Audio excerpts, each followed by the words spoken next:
ఇదే మృత్యుంజయ యాగాన్ని 1917 సంవత్సరంలో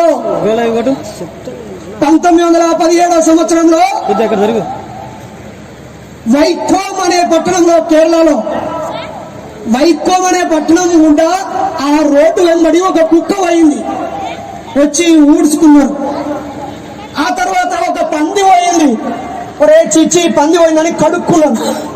ఆ తర్వాత ఒక శూద్రుడు పోయిండు, నామా శూద్రుడు. శూద్రుడు అంటే ఎస్సీ ఎస్టీ కాదు, ఒక గౌన్లైనా, ఒక ఈలవ కులస్తుడు, ఒక చాకలైనే, ఒక నేతనేసే బట్టలు వేసే శాలైన పోయిండు. ఒరే మహాపాపం జరిగింది, మన గుడి ముందు నుంచి కుక్క పోతే ఊడ్చుకోగలిగాం, పంది పోతే కడుక్కోగలిగాం, కానీ ఈ నీచ తక్కువ కులస్తుడు పోయాడు, మహాపాపం జరిగిందని వాళ్ళని కట్టెలతో కొట్టి చంపేసింది. మిత్రులారా, వైకోమ్ దేవాలయం ముందు మనుషులు నడిచే హక్కు కోసం భారతదేశంలో మొట్టమొదటి మానవ హక్కుల పోరాటం జరిగింది. అప్పుడు బాబాసాహెబ్ అంబేద్కర్ విదేశాల్లో చదువుతున్నాడు. అక్కడికి పెరియార్ రామస్వామి వెళ్ళి, మిస్టర్ ఈ రోడ్డు పండి మేము పోతాం, మీరేం పిక్కుంటారో పిక్కుర్రు అన్నాడు. మేము పోతాం, పక్కా పోతాం, ఎందుకంటే దీనికి రాళ్లు తవ్వింది మేము, రోడ్లు వేసింది మేము, ఆ గుడి కట్టింది మేము, ఈ నుంచి ఎందుకు పోవద్దు, అట్లా మొత్తం తిరిగి 4 కిలోమీటర్లు తిరిగి మేమెందుకు పోవాలి, అంత నీట్గా ఉంటే మీరే ఓర్రవే అని చెప్పి పోరాటం చేస్తే, ఆ టైంలో ట్రావెన్కోర్ సంస్థానంలో ఉన్నటువంటి ట్రావెన్కోర్ సంస్థానపు మహారాణి దగ్గరికి పూజారులందరూ మహాపాపం జరుగుతుంది, పెరియార్ అనేటువంటి ఒక మున్నూరు కాపోడు తమిళనాడు ఈరోడు పట్టణం నుంచి వచ్చి, ఆయన ఇంతకుముందు విజయనగరం తెలుగోడు, ఆయన వచ్చి ఇక్కడ పోరాటం చేస్తున్నాడు, ఈ రోడ్డు ముందరికి వెళ్ళి ఆ నీచ కులాలు బీసీ కులాలను ఈ బీసీ ముండా కొడుకులు పోతారంట, కాబట్టి ఆ పెరియార్ చచ్చిపోవాలని చెప్పి మనం ఒక యాగం చేయాలి అని చెప్పి మృత్యుంజయ యాగం చేపించారు. చేపించినాక 15 రోజులు కాకముందే ఆ మహారాణి యొక్క భర్త రాజు చచ్చిపోయాడు. కానీ పెరియార్ చచ్చిపోలే, 95 సంవత్సరాలు బతికాడు పెరియార్ వి రామస్వామి గారు. అరే బాబాసాహెబ్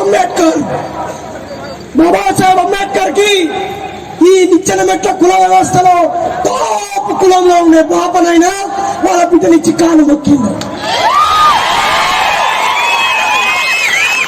మరి మీకు కేవలం బౌద్ధం సరైంది, ఆత్మ లేదు, పునర్జన్మ లేదు, స్వర్గం లేదు, నరకం లేదు, దేవుడు లేడు, దయ్యం లేదు, నిన్ను నువ్వే నమ్ముకో అని చెప్పినటువంటి బౌద్ధమే నిజం.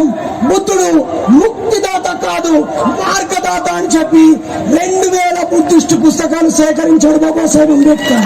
ఇప్పటికీ పోలీస్ స్టేషన్ కి వెళ్తే ఎంతమందిని బాధాప్తుగా మనకు జరిగిన అన్యాయం, జరిగిన అవమానం, జరిగిన నష్టాన్ని ఉన్నట్టుగా సెక్షన్లను జోడించి రాసి ఆ చదివే ఎస్ఐకి, సిఐకి, డిఎస్పీకి అబ్బా వీడు రాసినాడు మస్తు తెలివి కలవడరా, ఖతర్నాక్ ఇరికిచ్చిండ్రా, ఇలా ఏ ఒక్క సెక్షన్ కూడా నేను కట్ చేయడానికి లేదని అనుకునేటట్టు ఎంతమంది రాయగలుగుతున్నారా? ఎస్, మనం రాయగలగాలి, ప్రతి సెక్షన్ మెన్షన్ చేయగలగాలి.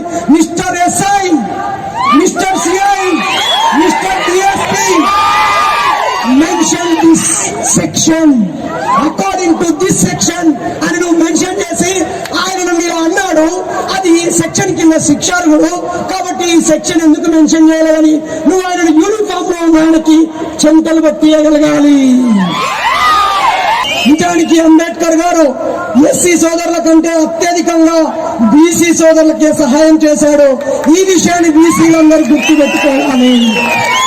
ఎందుకంటే భారత రాజ్యాంగాన్ని రచించే సంఘంలో ప్రజలందరి తరపున మాట్లాడాల్సి వచ్చినప్పుడు, బీసీల తరపున మాట్లాడే గొంతులు లేనప్పుడు బీసీల తరపున కూడా మాట్లాడింది బాబాసాహెబ్ అంబేద్కర్. ఇక్కడ ఉన్నటువంటి రెడ్డి సోదరులు ఇక్కడ ఓసీలు కావచ్చు, కానీ పక్క రాష్ట్రంలో బీసీలనే విషయం గుర్తుపెట్టుకోండి. ఇక్కడే ఉన్న యాదవ సోదరులు బీసీడీ కావచ్చు ఇక్కడ, కానీ కర్ణాటకకు పోతే వాళ్ళు ఎస్టీలో, ఇక్కడున్న లంబాడీ సోదరులు ఎస్టీలుగా ఉండొచ్చు, రాజస్థాన్ ప్రాంతానికి వెళ్తే వాళ్ళు ఓసీలు. ఇక్కడ ఉన్నటువంటి మంగళంలో శాఖలలో మేము బీసీఏ, మీ మధ్యతరగతి కులం, ఎస్సీలంటే ఎస్సీ కులం, మేము బీసీ అనుకోవచ్చు. కానీ మీరు ఒక్కసారి ఒరిస్సాలో కనబోతే మీరు కూడా అన్టచబుల్స్, అంటరాని వాళ్ళు. అక్కడ మీరు ఎస్సీలు అనే విషయం గుర్తుపెట్టుకోండి. కొంతమంది సోదరులు మాట్లాడుతూ ఉద్యోగం రాకపోతే బాబాసాహెబ్ అంబేద్కర్ వల్లే, ఈ రిజర్వేషన్ల వల్లే నాకు 70 మార్కులు వచ్చిన జాబ్ రాలేదు, వానికి 60 మార్కులు వస్తే జాబ్ వచ్చిందన్నాడు. ఒరే పిచ్చోడా, బాబాసాహెబ్ అంబేద్కర్ ఎస్సీలు బీసీలను విడదీయలే. ఈ సమాజం మొత్తాన్ని ఏ ఏ రాష్ట్రాల్లో ప్రజలు ఎలా ఉన్నారో పరిశీలించి 4 భాగాలుగా విభజించాడు. ఒకటి, విద్యా ఉద్యోగ రంగాల్లో, డబ్బు రంగంలో ధనవంతులుగా ఉన్న వాళ్ళని ఓపెన్ కేటగిరీ అన్నాడు, ఫార్వర్డ్ క్లాస్ అన్నాడు. రెండవది, విద్యా ఉద్యోగ రంగాల్లో వెనుకబడ్డ వాళ్ళని, వాళ్ళు ఏ కులమన్నా గాని వాళ్ళు బీసీలు అని రాసి పెట్టిండు. ఎవరైతే ముట్టరాదు, అంటరాదు, తాకరాదు అని దూరం పెట్టబడ్డారో వాళ్ళని ఎస్సీలుగా గుర్తించమన్నాడు. అలాగే ఎవరైతే స్థిర నివాసం లేకుండా కొండ కోణంలోనో లేదా మారుమూల ప్రాంతాల్లో నివసిస్తున్నారో వాళ్ళని ఎస్టీలుగా చేర్చమన్నాడు. ఈ ఎస్సీ, ఎస్టీ, బీసీ అనే విషయాన్ని చేర్చే బాధ్యతని ఏ రాష్ట్రానికి ఆ రాష్ట్రము అక్కడున్నటువంటి వాళ్ళు నిర్ధారించి వాళ్ళని ఆయా కులాలుగా మత డివిజన్ చేయమని చెప్పాడు తప్ప ఈ శాఖలని, మంగళాలని బీసీ ఏల పెట్టమని బాబాసాహెబ్ చెప్పలే. పద్మశాలిలని బీసీ బీల పెట్టమని బాబాసాహెబ్ చెప్పలే. ఇదంతా అప్పుడున్నటువంటి స్వాతంత్ర్యానంతరం ఆయా రాష్ట్రాల్లో ఉన్నటువంటి పాలకులుగా ఉన్న సంపన్న కులాల, దోపిడీ కులాల దొంగలు చేసిన పిచ్చి కుట్ర ఇది. ఇది భగవద్గీతకు, బైబిల్కి జరిగే పోరాటం అని ఎవరన్నారు? ఖురాన్కు, భారతానికి జరిగే పోరాటం. ఎవరి రాజకీయాలు వాడు, ఎవరి మత రాజకీయాలు వాడు, ఎవరి వ్యక్తిగత స్వార్థం వాడు. కానీ బైరి నరేష్ అనే నీ తమ్ముడిగా ఒకటి చెప్తున్నాను, ఓటేసే ఎవరైనా బాబాసాహెబ్ విగ్రహానికి దండం పెట్టిపోయానే. గుర్తుపెట్టుకో అమ్మ, అక్క, చెల్లె, నీకు పింఛన్ వస్తుందంటే, నీ వాడకు మురికాలు వస్తుందంటే, నీ కులానికి కమ్యూనిటీ భవనం వస్తుందంటే, నీ కులానికి ప్రత్యేక దేవాలయం కట్టుకోవడానికి ఫండ్ వస్తుందంటే, మీ కుల పల్లెకి కొంతమందికి పింఛన్ వస్తుందంటే, మీ కులంలో ఉన్న లీడర్ కి తెల్ల సొక్కాలు వస్తున్నాయంటే, లేదా కొద్దిమంది ఆడవాళ్ళు వార్డు మెంబర్, సర్పంచ్, ఎంపీటీసో, ఎమ్మెల్యే, మంత్రి అవుతున్నారంటే ఆ దేవుడు కారణం కాదు, నీ పార్టీ పెద్ద కారణం కాదు, ఈ పార్టీని స్థాపించిన ఎవ్వరు కాదు, కేవలం బాబాసాహెబ్ అంబేద్కర్. అంటున్నది ఆడు ముఖ్యమంత్రి అయినా రేపు మళ్ళా పోయి ఓట్లేసుకొని ఎమ్మెల్యే అయితేనే ముఖ్యమంత్రి, లేకపోతే అని ఎవ్వరు దేకడు.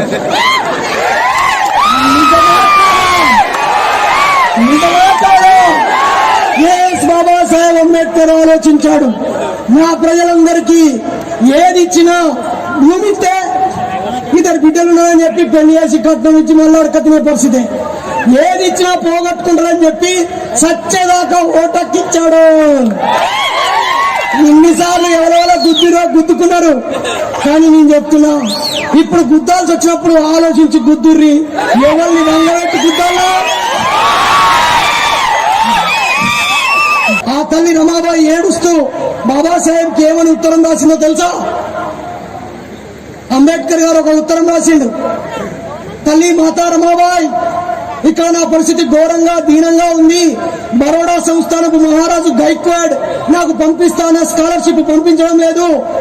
నేను ఎంత చదివినా ఇంకా చదవాల్సిన పుస్తకాలు, కొనాల్సిన పుస్తకాలు చాలా ఉన్నాయి. నేను నిజంగా కడుపు నిండా తిండి తినట్లేదు. ఒక బ్రెడ్ కొనుక్కొని ఉదయం సగం తిని, సాయంత్రం సగం తిని, మధ్యాహ్నం మంచినీళ్ళు తాగుతున్నాను. వాటర్ తాగడానికి బయటకు వెళ్తే టైం వేస్ట్ అయితని బాటిల్ పక్కన పెట్టుకొని చదువుతున్నాను. మరి నా దగ్గర డబ్బులు లేవు, కడుపు నిండా తినక చాలా రోజులైంది. రమాబాయి, మీ దగ్గర ఏమైనా డబ్బులుంటే నాకు పంపించు అని ఉత్తరం రాశాడు. మనందరం గౌరవించే, పూజించే, ఆరాధ్య దైవంగా భావించే బాబాసాహెబ్. దానికి రమాబాయి ఏమని ఉత్తరం రాసిందో తెలుసా? అయ్యా బాబాసాహెబ్ అంబేద్కర్ గారు, నీలాగే లాయరు చదువు చదివిన గాంధీ గారు సౌత్ ఆఫ్రికా బంగారు గనుల్లో ఉద్యోగం చేస్తూ లక్షలు సంపాదించి వాళ్ళ భార్య పిల్లల్ని బంగారంగా చూసుకుంటున్నాడు. మరి నువ్వు మాత్రం ఒక చదువు తర్వాత ఇంకో చదువు, ఆ తర్వాత ఇంకో చదువు, ఒక ఖండం, ఒక దేశం, ఇంకో దేశం, ఇలా చదువుతూనే ఉన్నావు. మరి నీ చదువు అయ్యేదన్నాడు, మమ్మల్ని మంచిగా చూసుకునేదన్నాడు, నా దగ్గర పైసలు లేవు అని ఉత్తరం రాసింది. ఈ మధ్య మన కొడుక్కి ఆరోగ్యం బాగలేదు, నేను అడవికి వెళ్లి పిడికలు ఏరి వచ్చినటువంటి పైసల్ని, కట్టలు ఏరి వీధిన అమ్మితే వచ్చిన పైసల్ని ఒక డబ్బాలో వేశాను. మన కొడుకుని దవాఖానా తీసుకుపోవన్నా లేక నీకు పంపించాలని అడిగితే బాబాసాహెబ్ ఏం రాశాడో తెలుసా? నిజమే రమాబాయ్, నన్ను క్షమించు, నిన్ను కట్టుకున్నప్పటి నుంచి కష్టాలు కన్నీళ్లే పెట్టాను. సుఖంగా ఖరీదైన బట్టలు కొనియలేదు, మీకు 2 చీరలు ఉన్నాయి, ఒకటి బట్ట మీద, ఒకటి దండ మీద ఆరేస్తే ఒకటి ఇంటి మీద ఉంటుంది. మీ మెడలో ఖరీదైన బంగారం పెట్టలేదు, ఖరీదైన ఇల్లు కట్టలేదు.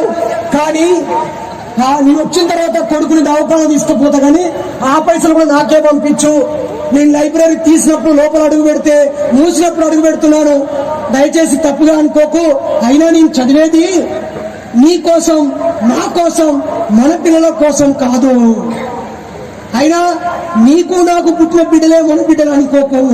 తినడానికి తిండి లేక, కట్టుకోవడానికి బట్టలేక, ఉండడానికి ఇల్లు లేని ఈ పేద సబ్బండ వర్గాల బిడ్డలందరూ మన బిడ్డలే.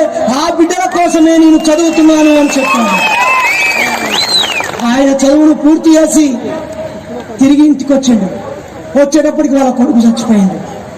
చచ్చిపోయిన కొడుకు శవం మీద తెల్లని గుడ్డ పరవాలంటే బాబాసాహెబ్ ఈ జోబులో చేయబెడితే పెన్ను వచ్చింది, ఒక ప్రొఫెసర్ గిఫ్ట్ గా ఇచ్చిన పెన్ను. ఈ జోబులో చేయబెడితే ఇంగ్లీష్ బుక్ వచ్చింది. ఆయన తెచ్చిన పెట్టెలన్నీ ఓపెన్ చేస్తే అన్ని పుస్తకాలే వచ్చాయి. ఆయన ఖాళీ చేతులు చూపించాడు. కానీ తల్లి రమాబాయి ఏడ్చుకుంటూ లోపలికి వెళ్లి తన ఒంటి మీద ఉన్న చీరను చింపలేక ఆ దారం మీద ఆరేసిన ఒక్క చీరను చింపి ఆ తూట్లు పోయిన చీరని ఆ కొడుకు శవం మీద కప్పి ఆ శవాన్ని ఆ దాదర్లో, ఎప్పుడైనా ముంబైకి వెళ్తే దాదర్కు వెళ్ళండి, ఆ అరేబియా సముద్ర బొడ్డున చైత్ర భూమి ఉంది, అక్కడ బాబాసాహెబ్ అంబేద్కర్ సమాధి ఉంది, వాళ్ళ కొడుకుల సమాధులు ఉన్నాయి. ఒక్కసారి అక్కడికి వెళ్ళిరండి. అక్కడ